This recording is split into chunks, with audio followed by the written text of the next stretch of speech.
हा धनुष्यबाण ज्याचा उल्लेख मी वारंवार करतो तोच हा धनुष्यबाण आहे. त्याच्यावरती कुंकू सुद्धा आपण पाहू शकता. हा शिवसेना प्रमुखांच्या देवाऱ्यातला आज सुद्धा आमच्या पूजेत असलेला धनुष्यबाण आहे आणि याची पूजा ही माननीय शिवसेना प्रमुखांनी स्वतःच्या हाताने केलेली आहे. या धनुष्यबाणाचं तेज, ही जी काही शक्ती आहे ती यांना दाखवल्याशिवाय राहणार नाही.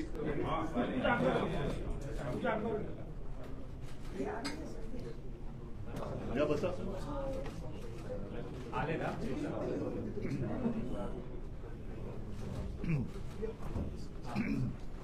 काय सुरुवात करायची आणि काय बोलायचं हा एक मोठा प्रश्न सध्या आपल्या देशात निर्माण झालेला आहे.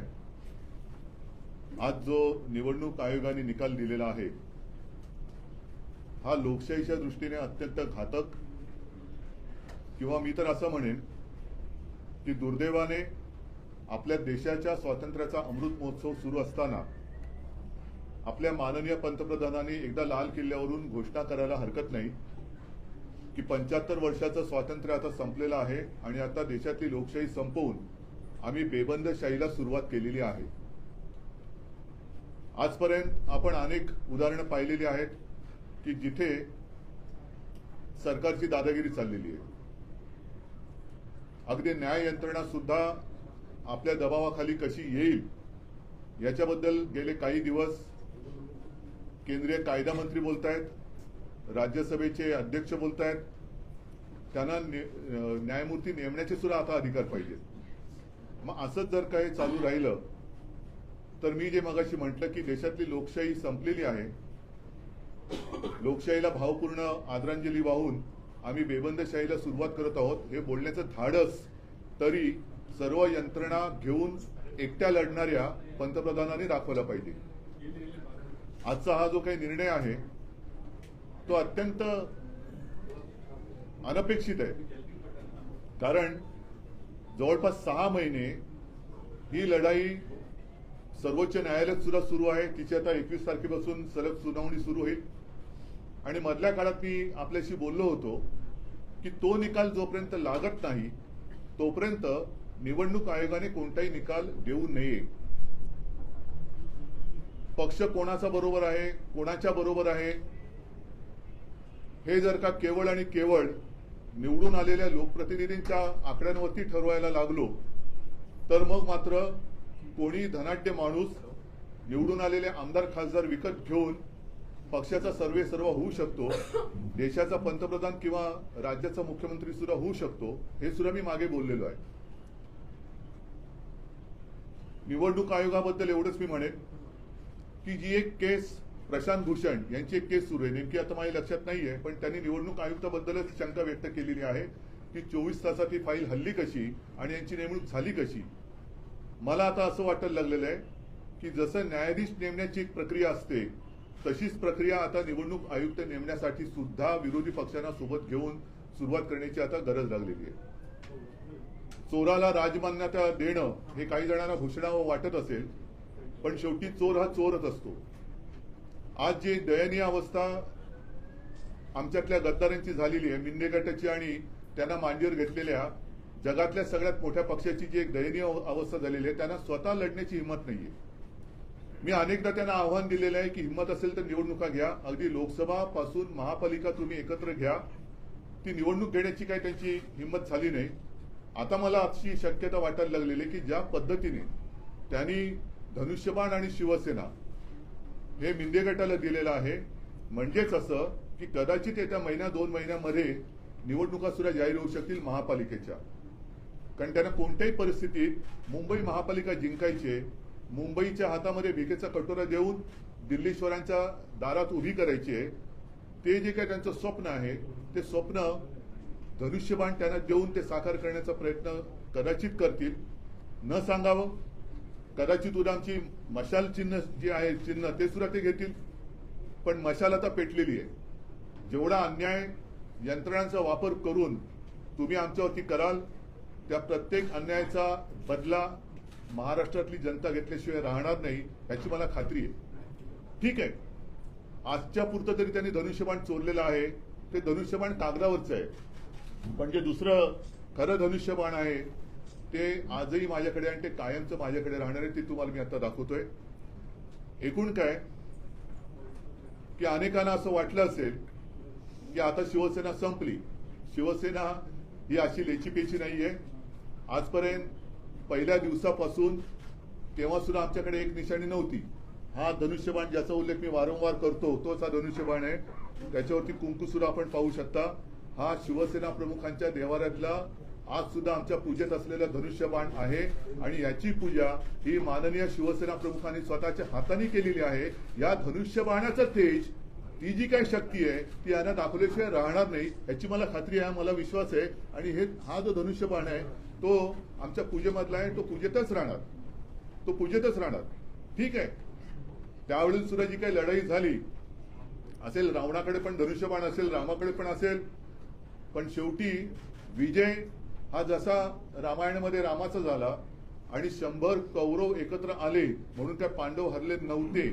सत्याचा विजय नेहमी होत आलेला आहे आणि सत्याचाच विजय हा आता आपल्याला सर्वसामान्य नागरिकांना आणि मी तमाम अन्याय विरुद्ध जे पेटून उठलेले आहेत की अनेकांना हे मान्य नाहीये. हा अन्याय जो काही झालेला आहे, अत्याचार होतोय, लोकशाहीवरती अत्याचार होतोय. मी मागे एकदा असं म्हटलं होतं की हा छत्रपतींचा महाराष्ट्र आहे, अंध धृतराष्ट्र नाहीये. तो आपल्या डोळ्यासमोर लोकशाहीचं असं वस्त्रहरण कदापि खपून घेणार नाही. या निर्णयाच्या विरुद्ध आम्ही सर्वोच्च न्यायालयात तर जाणारच आहोत. आम्हाला खात्री आहे की सर्वोच्च न्यायालयामध्ये ह्याचा निकाल लागेलच. आणि दुसरी जी अपात्रतेची केस ही तिथे चालू आहे त्याच्यामध्ये सुद्धा जर घटना मानून निर्णय लागला तर अनेक घटना तज्ञांनी सांगितलेले की निर्णय काय लागणार, 16 जण हे अपात्र होणार म्हणजे होणारच असं घटना तज्ञांचं मत आहे. हे मी आपल्याशी बोलताना मला आणखीन एका गोष्टीची आठवण करून द्यायची की गेले काही दिवस काही लोक म्हणजे त्याच्यात एक केंद्रीय लघु सूक्ष्म का असेना पण केंद्रीय मंत्री आहेत, त्यांनी सांगितलं होतं आपल्याला की द्या ब्रेकिंग न्यूज, धनुष्यबाण यांनाच मिळणार. हे कसं काय? म्हणजे हा काही ठरवलेला कट आहे का? कट होत आहे तर दिसतंय, कटकारस्थान होत आहे तर दिसतंय, पण या कटामध्ये केवढ्या मोठ्या पातळीवरची लोक सामील झालेली आहेत हे सुद्धा आता जनतेला कळायला लागलेलं आहे. कारण आपले राज्याचे उपमुख्यमंत्री सुद्धा मध्ये म्हणाले होते की हे धनुष्यबाण यांनाच मिळणार.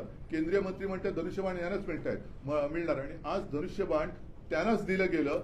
हे धनुष्यबाण पुन्हा एकदा सांगतो असं ओरबाडून तुम्ही घ्यायचा प्रयत्न केला तरी ते तुम्ही ओरबाडून घेऊ शकणार नाही. कारण हे शिवसेनेचं धनुष्यबाण शिवसेना प्रमुखांच्या पूजेतलं आहे.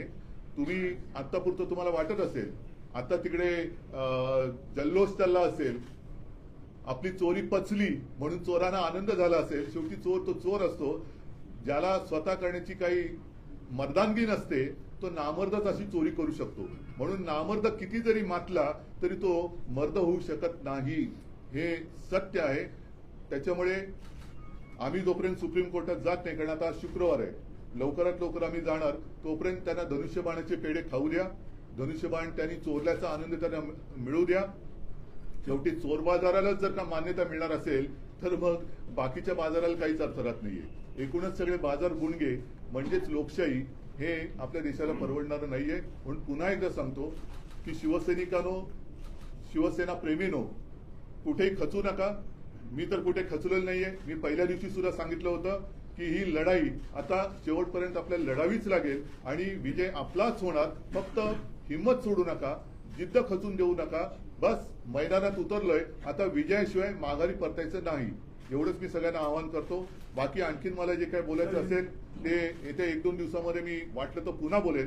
पण तूर्त मला असं वाटतं ही चोरी त्यांना काही काळ पचली अशी वाटत असेल, पण ही चोरी त्यांना पचणार नाहीये.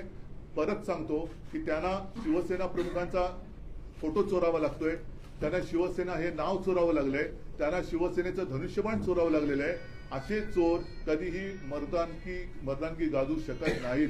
म्हणून हे नामर्दानो, तुम्हाला ही चोरी पचली अशी वाटत असेल तरी ती तशी पचणारी नाही, एवढं लक्षात ठेवा. आणि जनता याचा पुरेपूर बदला कोणत्याही येणाऱ्या निवडणुकीत घेतल्याशिवाय राहणार नाही. आज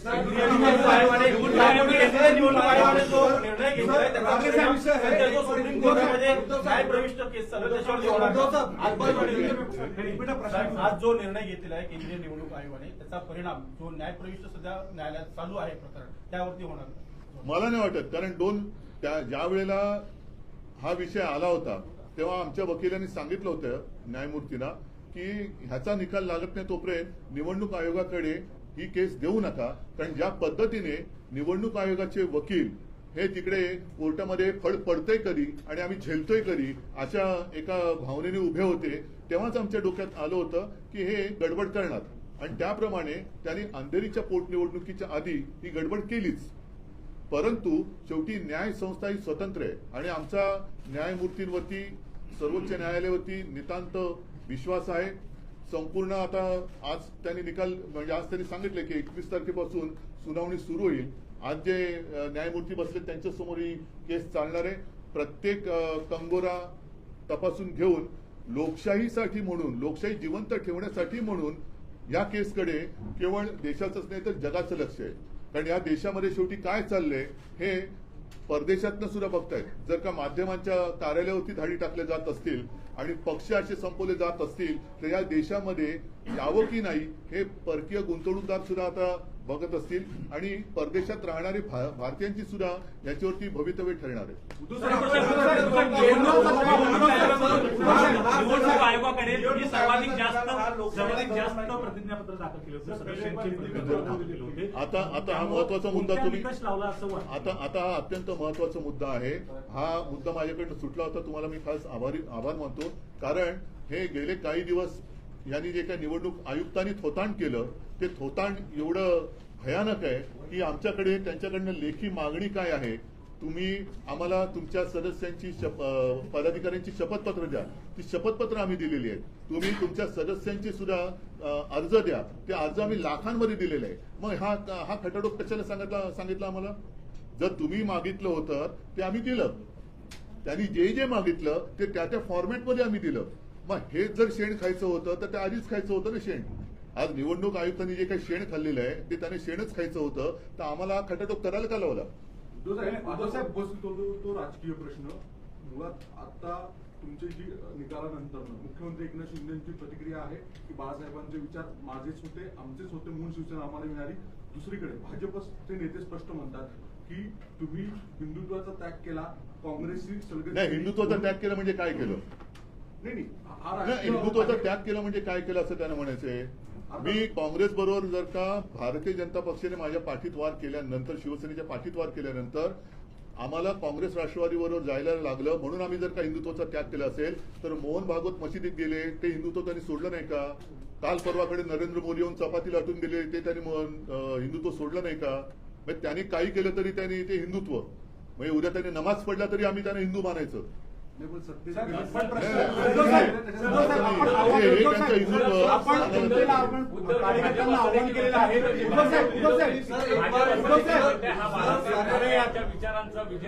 बाळासाहेब ठाकरेंचा विजय हा बाळासाहेब ठाकरेंचे विचार त्यांना कधी कळलेच नाहीत. कारण बाळासाहेब ठाकरेंनी कधी कोणाची गुलाम व्हा हा विचार कधीच दिला नव्हता. अन्यायाची लढा, अन्यायाला लाथ मारा, आणि ती लाथ मी त्यावेळेला मारली. त्याच्यामुळे आज सुद्धा आम्ही पोटनिवडणूक जिंकलोच ना. का नाही त्यावेळेला निवडणूक लढलात तुम्ही? बाळासाहेबांचे विचार हे पहिले समजून घ्यायला पाहिजेत. दुसऱ्याचा नेता चोरायचा, दुसऱ्याचे विचार चोरल्यासारखं दाखवायचं, दुसऱ्याचं चिन्ह चोरायचं आणि जिंकलो की नाही, जिंकू शकत नाही ते तसे. पण त्यांची दयनीय अवस्था मी परत सांगतो की एवढी झाली की त्यांना महाराष्ट्रामध्ये शिवसेना, बाळासाहेब याशिवाय भाजपा निवडणुकीत पुढे जाऊ शकत नाही हे त्यांना कळून चुकले. महाराष्ट्रामध्ये मोदी नाव चालत नाही हे त्यांना कळलेलं आहे. म्हणून त्यांना आता शिवसेना प्रमुखांचा तो एक जमाना होता की त्यावेळेला सभेमध्ये मोदींचे मुखवटे घालून माणसं यायचे. आता ते सुद्धा बाळासाहेबांचे मुखवटे घालून लोकांसमोर फिरवायला लागले. तर शेवटी मुखवटा हे कळते. मुखवटा घातला म्हणजे विचार नाही येत. उद्धव साहेब आवाहन केलं. हा जो प्रश्न आहे आपल्यावर, जो आता हा जो निर्णय गेला आपल्या विरुद्ध, ही वेळ आहे की सर्व विरोधी पक्षांनी एकत्रित येऊन, कारण आज तुमच्यावरही पाळी आली आहे, इतर विरोधकांवरती अशा प्रकारचा तसंच तुमच्यावरती पण पाळी येऊ शकते. कारण बीबीसीच्या कार्यालयावरती धाडी पडल्या आहेत. तुम्ही सुद्धा एकत्र आलं पाहिजे. नाही, विरोधी पक्ष म्हणून एकत्र आलं पाहिजे. पण विरोधीच का? ज्यांना या देशात लोकशाही पाहिजे, आज टिकायला पाहिजे, देशात लोकशाही असायला पाहिजे हे ज्यांना वाटते त्या सगळ्यांनी एकत्र आलं पाहिजे, सगळ्या नागरिकांनी एकत्र आलं पाहिजे आणि सगळ्या प्रसार माध्यमांनी एकत्र यायला पाहिजे. हा, हे टिकलं पाहिजे. बघा लोकशाही आहे. सर एक बार हिंदी में सारी चीजें ब्रीफ कर दिए सर। राष्ट्रीय विषय है सारे नेशन से, एक बार हिंदी आपका निवेदन हिंदी में बता दीजिए। क्या बताऊं, पूछो मुझे। सारी चीजें सर, चुनाव आयोग का आज फैसला आया है। देख रहे हैं उसे किस तरह से देख रहे हैं, क्योंकि पिछले 6 महीने से ये लड़ाई शुरू थी, आपने शपथ पत्र भी चुनाव आयोग को दी थी, लेकिन आज ये डिसीजन चुनाव आयोग का देखने को मिल रहा है। ये सरासर अन्याय है। मैंने जैसे कहा कि अब अपने देश में तानाशाही की शुरुआत हो गई है, ऐसा ऐलान अपने प्रधानमंत्री कर दे तो ज्यादा अच्छा रहेगा, क्योंकि अब प्रजातंत्र तो देश में रहा नहीं। और जिस तरीके से उन्होंने आज फैसला सुनाया है, इतने दिनों से हमारे पीछे वो पड़े थे, और जिस फॉर्मेट में उन्होंने जो भी मांगा वो एफिडेविट था, फिर हमारे जितने सारे मेंबर्स है उनके भी सदस्य पत्र थे, लाखों के संख्या में हमने उनको दे दिए थे।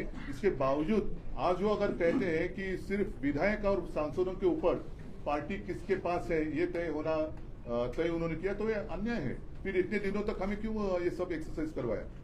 पार्टी तो मेरे साथ है, आम जनता तो मेरे साथ है, और इसलिए मैंने कहा कि लगातार मैं चुनौती देते आया कि हिम्मत है तो सामने आ जाओ, मैदान में आ जाओ, चुनाव ले लो। चुनाव लेने की तो उनमें हिम्मत नहीं थी, लेकिन अब ऐसे लग रहा है, हालांकि आज अपने महाराष्ट्र में 2 उपचुनाव चल रहे हैं।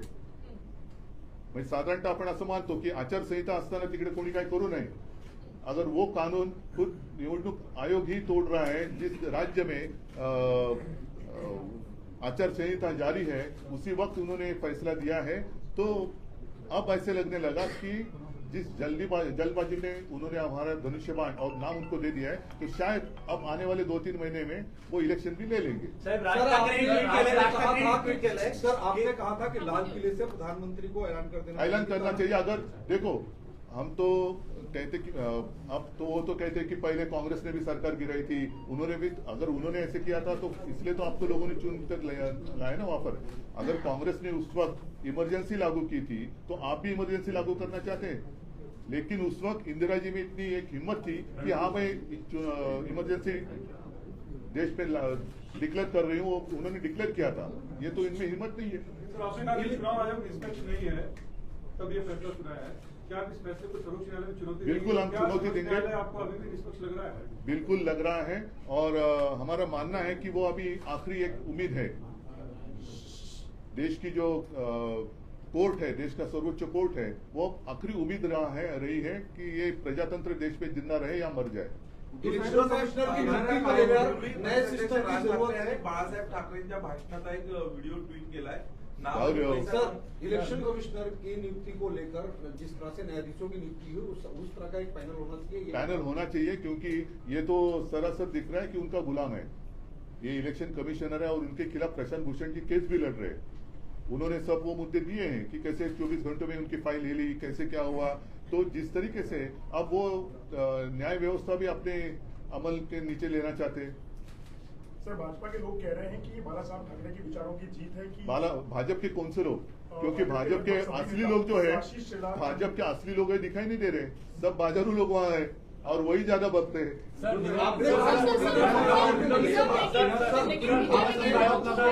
आपने पीएम को टारगेट करके एक बात कही। पीएम को टारगेट नहीं मैंने किया, क्योंकि आप तो पीएम हैं, और अगर वो इसमें दखल अंदाजी देते तो ऐसे ये खुलेआम प्रजातंत्र की हत्या नहीं होती। सर इस फैसले से क्या शिवसैनिकों का मनोबल गिरेगा? पार्टी नहीं हताश हो जाएगी? बिल्कुल नहीं, शिवसेना तो और जोर से ऊपर आएगी। और अब मैं जो कह रहा हूँ लिख कर रखो, सिर्फ शिवसेना ही नहीं, आम जनता शिवसेना के साथ रहेगी। उद्धव साहेब, आपण सांगितलं की कदाचित महापालिका किंवा स्थानिक स्वराज्य संस्थेच्या निवडणुका सुद्धा इतर लागल्या जातील, अशा परिस्थितीमध्ये तुमच्याकडे धनुष्यबाण नाही या पक्षातले निम्मे आमदार गेलेले आहेत, खासदार गेलेले आहेत, मग काय झालं? परिस्थितीमध्ये पुढे निकाल काय लागतील असं वाटतं? पुढे एक तर आम्ही मध्ये 1 मिनिट, हीच परिस्थिती होती जेव्हा अंधेरीची पोटनिवडणूक झाली, तेव्हाही माझ्याकडे धनुष्यबाण नव्हतं, तेव्हा सुद्धा गद्दारी केलेलीच होती। तरी सुद्धा ज्या वेळेला सार्वत्रिक निवडणूक जेवढं मतदान झालं होतं त्याच्याहून जास्त मतदान पोटनिवडणुकीत झाले, मशाल चिन्हावरती झाले। आता तर मला असं वाटतं की जेवढ्या नीचपणाने हे खेळतायत, कदाचित उद्या आमची मशाल सुद्धा काढून घेतील। हे पाहता तुम्ही रेकॉर्ड करून ठेवा, कदाचित उद्या हे केंद्र सरकारचे गुलाम जे तिकडे आयुक्त बसलेले आहेत, हे उद्या आमची मशाल पण काढून घेतील। आणि त्याची आम्ही सगळ्यांनी तयारी ठेवली पाहिजे की मशालीची धग काय असते यांना दाखवलं लागेल.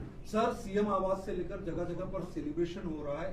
करने दो ना, एक दिन तो चोरों को जश्न मनाने दो. सिर्फ उनको इतना ध्यान में रखना चाहिए कि ये चोरी है, अपना खुद का बनाया हुआ कुछ नहीं है. वो बाला साहब को चुराना चाहते हैं, धनुष्यबाण को चुराना चाहते हैं, तो चोरी भी क्या मत बन गई.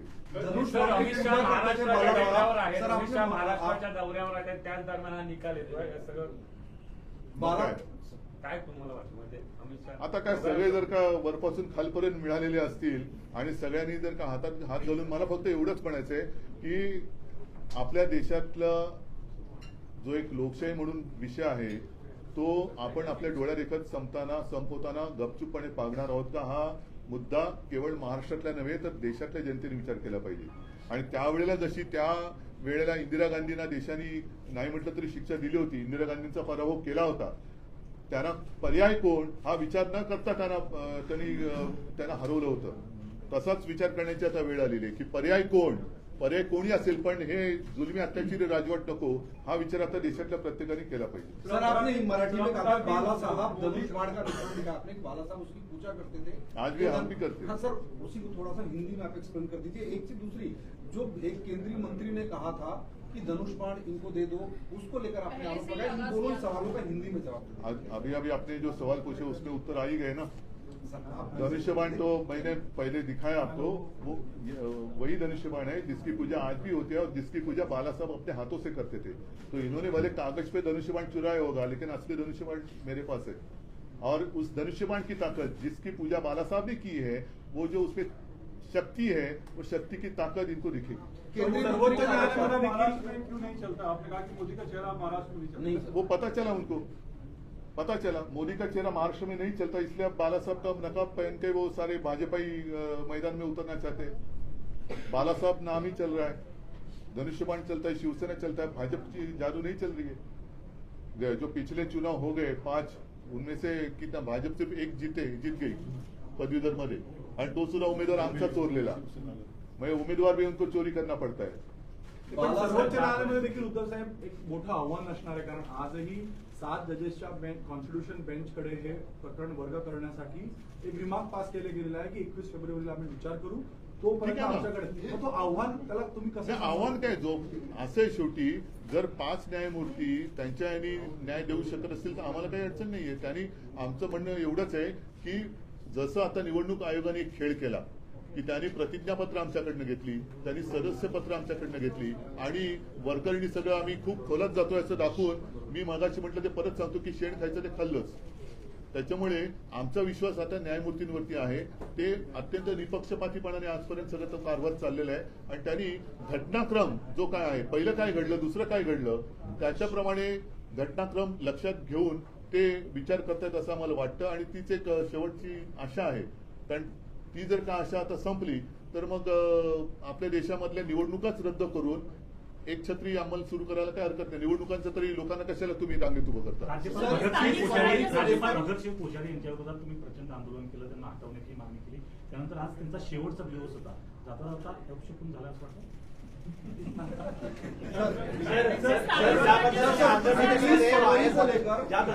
आंध्र प्रदेशमध्ये वायएसआर काँग्रेसने बाउन्स बॅक केलं जगनमोहन रेड्डीने, त्या पद्धतीनं आता होणार ना, नक्कीच होणार.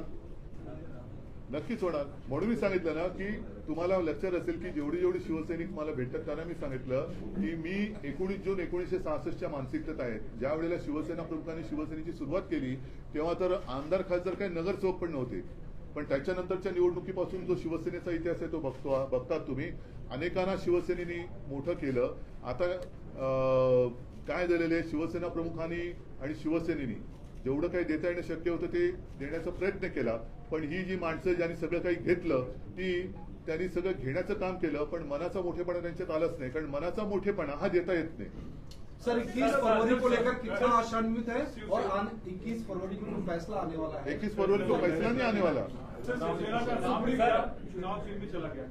चला कैसे गया, अब तो हम जाएंगे ना कोर्ट में, अदालत है ना. संस्थांनी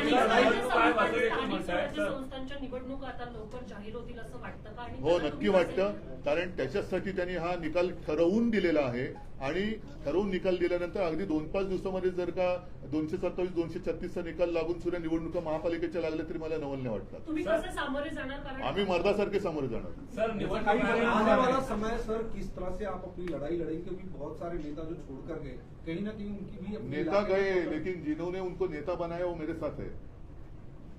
आम शिवसैनिक और आम जनता मेरे साथ है. तो नेता चले गए होंगे, जिन्होंने उनको नेता बनाया वैसे नेता बनाने वाली शक्ति मेरे पास है. सर, निवडणूक आयोग असं देखील म्हणताय तुम्ही छुप्या पद्धतीने घटनेमध्ये बदल केलेले आहेत, ते राजकीय पक्षाला साजिश काय छुप्या पद्धतीने अनिल? बोलले जेव्हा आम्ही सगळे हा. याच्याबद्दलचे सगळे एव्हिडन्सेस सीडी सुद्धा इलेक्शन कमिशनला दिलेली आहे. कशी निवडणूक प्रक्रिया पार पडली ही तुम्हाला सुद्धा मीडियाला देतो, की तुम्ही दाखवा. ते असं म्हणतात की 2018 नंतर तुम्ही बदललेली घटना त्यांच्यापर्यंत दिलीच नाही. हा 2018 पर्यंत प्रश्न तो नाहीये. प्रश्न एवढाच आहे की मध्ये तुम्ही जे काही आम्हाला सगळी मगजमारी करायला लावली ती करायला का लावली? सदस्य संख्या दाखवायला का लावली? प्रतिज्ञापत्र द्यायला का लावली? मग तुम्ही त्याच वेळेला हे जर का तुमचं ठरलेलं होतं तर ही मेहनत आम्हाला करायला का लावली? तुम्ही तेव्हाच हे उडून टाकायला पाहिजे होतं पहिल्या दिवशी. मग तुम्ही आता कारण शोधलं, कारण आम्ही भारी पडलो त्यांना. सदस्य संख्येमध्ये भारी पडलो, प्रतिज्ञापत्रामध्ये भारी पडलोय, तर ते वजन त्यांना पेलवलं नाही म्हणून हे फालतू काहीतरी कारण त्यांनी सांगितले. सर 1999 जे दाखला देत आहेत की दिवंगत बाळासाहेब ठाकरे यांनी असा प्रयत्न केला होता, त्यावेळी रिजेक्शन झालेलं होतं. 2018ला पुनरावृत्ती करण्यात आली असं आयोगाचं म्हणणं आहे की अशा प्रकारचे घटनेमध्ये बदल करण्याचा प्रयत्न केला होता. काय हा आयोगाचा दावा कितपत काय मला कळलं नाही. अशाच प्रकारे पक्षप्रमुखाची संकल्पना बदलण्याचं काम 1999 साली करण्यात आलं होतं असं कुठे केलं होतं? आयोगाने आहे. आणि 2018 सुद्धा तो पुन्हा प्रयत्न 1999 ची घटना ते मान्य करतायत, ती बाळासाहेबांची घटना म्हणून ते करतायत. 1999 नंतर ज्या ज्या वेळेला 5-5 वर्षांनी पक्षांतर्गत निवडणुका झाल्या त्यावेळेला पक्षांमध्ये बऱ्याचदा कुठलं एखादं पद निर्माण करायचं असेल किंवा काहींना उपनेते करायचे असतील, काहींना नेते करायचे असतील, तर त्या अमेंडमेंट्स करायला लागतात. त्या अमेंडमेंट्स त्या घटनेमध्ये एम्बेड होतात आणि ते नवीन सुधारलेली अमेंडेड घटना ही इलेक्शन कमिशनला दर 5 वर्षांनी जाते. त्याच्याबरोबर सीडी जाते. सगळ्याचा रेकॉर्ड आमच्या जवळ आहे, एक्नॉलेजमेंट त्यांनी दिलेले आहेत. आणि त्याला जर आता हे बोलत असतील तर मग तुम्ही हे पक्षाचे एवढे प्रतिनिधी आहात, पक्षाचे एवढे पदाधिकारी आहेत, त्यांची एफिडेव्हिट द्या, त्यांचं सगळं तुमचं त्यांना पाहिजे त्या विहित नमुन्यांमध्ये द्या, हे वगैरे त्याच्यामध्ये पत्र आहेत त्यांचे. नाही, एक मिनिट ही आमची काय घरची रद्दी नव्हती नेऊन दिली त्यांना. आणि आता ते काय रद्दीमध्ये विकणार का आमची शपथपत्र आणि सदस्यांची? हे की तेवढंच निवडणूक आयोगाला आता माही होईल? कारण लाखाच्या संख्येमध्ये आम्ही दिलेली आहे, ती काय रद्दी नाही दिलेली. आता आपल्याकडे एकच आहे की शिवसेना भवन ही इमारत आपल्याकडे आहे. उद्या जर तिच्यावरती दावा केला तर असं काय काय मोगलाई मशाल चिन्ह काढून घेण्याचा प्रयत्न होईल की काय अशी भीती तुम्हाला वाटते? मशाल चिन्ह काढून नाही, ज्या पद्धतीने हलकटपणा चाललेला आहे तो हलकटपणा बघितल्यानंतर धनुष्यबाण त्यांनी घेतला. उद्या मशाल पण काढून घेतील आणि मशाल काढून घेतील आणि निवडणुका लावतील. ज्या समता पार्टीनं निवडणूक आयोगामध्ये मशाल चिन्हावरती दावा केलेला होता तीच समता पार्टी मशाल चिन्हावरती पुन्हा दावा करण्यासाठी सुप्रीम कोर्टात जाणार असल्याचं कळते. म्हणून मी तुम्हाला काय म्हटलं, काय वाटेल ते करतील ते, पण शेवटी हातात येईल ते हत्यार. लोकशाहीच्या लढाई मधलं महाविकास आघाड़ी के नेताओं की कोई बात हुई फैसले आने के बाद से कांग्रेस से किसी ने बात की आपसे? कोई पहले आपसे बात करो. सर आगे की रणनीति क्या जाणून घेत होता. प्रचंड रोष आहे शिवसेनेचा. तेच माझं म्हणणं आहे. तुम्ही सर्वसामान्य शिवसैनिकांशी संवाद साधण्यासाठी एखादी सभा किंवा एखादी बैठक घेऊ ना. आज पहिलं म्हणून मी तातडीने तुमच्या माध्यमातून मी माझ्या शिवसैनिकांशी बोलतोय, माझ्या भावना त्यांच्याबरोबर मी शेअर करतोय. आणि महाराष्ट्रातली जनता ही खूप जागरूक आहे, खूप संवेदनशील आहे आणि त्या जनतेला हे पटणारं नाहीये. शेवटी अन्यायाविरुद्ध लढणार हा महाराष्ट्र आहे आणि अन्यायाविरुद्ध लढण्यामध्ये महाराष्ट्र नेहमी अग्रेसर राहिलेला आहे, तो याही वेळेला राहील. सर आगे की रणनीति ठीक आहे, चला सगळ्यांना धन्यवाद. जय हिंद, जय महाराष्ट्र.